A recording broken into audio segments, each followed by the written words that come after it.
Right now, we continue to follow breaking news in the Shon Pernice murder case. Just a few hours ago, Pernice dropped a legal bombshell in court. He pleaded guilty to voluntary manslaughter in the death of his wife, Renee. Now, the mother of two disappeared from their Northland home in January of 2009. Her body never found. Nearby searches turned up nothing except Renee's cell phone.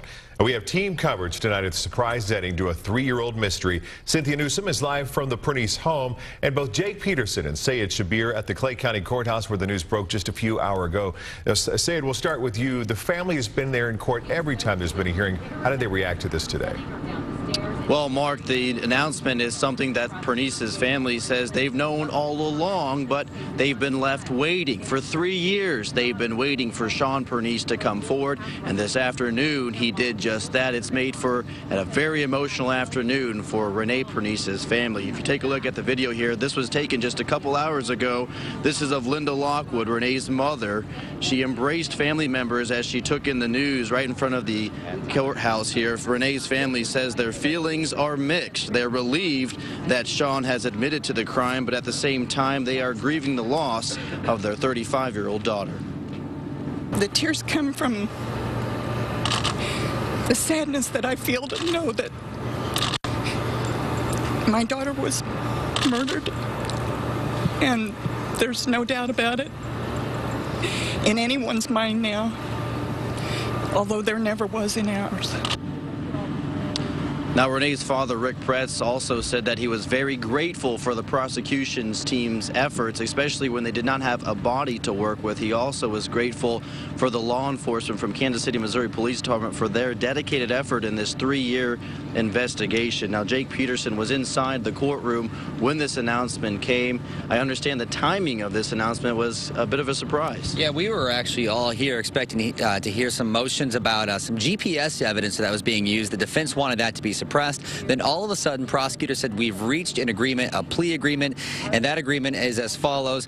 Shon Pernice will plead guilty to voluntary manslaughter. Now, Pernice does face now 5 to 15 years in prison. Pernice says on January 2nd, he got mad at his wife, Renee, and then hit her in the face. She fell down some stairs, and that is what caused her death. Now, Pernice's attorney says they reached this deal within just the last few days. Shon today began the process of accepting responsibility and consequences for his past mistakes. Shon admitted today that he made 2 enormous mistakes that had horrible and lasting consequences for many people. My heart breaks for them because in this job, sometimes you meet some of the greatest people under some of the worst circumstances, and this is a situation where I feel like that. And prosecutors believe Renee's body was simply dumped in the trash. They said they will not be able to find her body, but we should hear more about what he did that night coming up during the sentencing phase, which is May 11th. We're live here in Liberty. Jake Peterson, 41 Action News. Well, the news spread quickly to the neighborhood where Shon and Renee Pernice lived. Cynthia Newsom is there live with reaction from neighbors. Now, Cynthia? Yeah, it has been a long and tough 3 years for neighbors here. Shon Pernice lived in this house here behind me 3 years ago when his wife, Renee, disappeared. Now, neighbors here, most of them told me that they are not surprised that Shon Pernice pleaded guilty. They are relieved because they believed all along that he did it.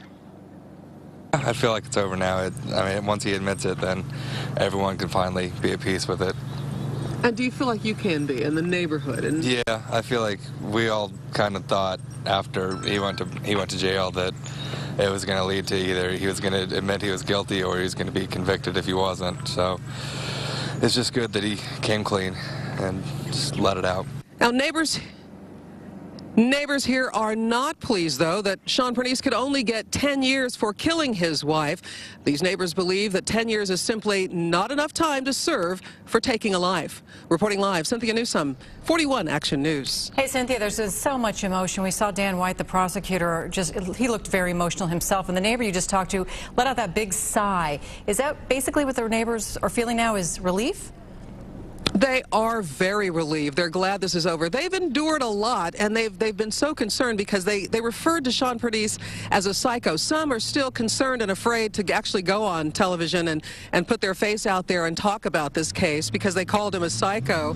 But they are definitely relieved that this is all over. You know, things have moved on in the neighborhood. There's a new couple now living in this house, so you know, it's just kind of they've moved on. But now this is like the last, you know, sentence or the last chapter in this whole 3-year period. Okay. Thank you very much, Cynthia. Of course, everyone is concerned about their children. Oh, absolutely. Oh, yeah. All right, now wrapping up our top story tonight, Shon Pernice pleaded guilty to voluntary manslaughter in the death of his wife, Renee. He said he hit her in the head during an argument in their home, then she fell down the stairs and died. A Clay County prosecutor believes Pernice threw his wife's body in a dumpster, and it is not recoverable. Shon Pernice will be sentenced May 11th. We'll continue to follow the story throughout the night and bring you updates on both KSHB.com and 41 Action News at 10.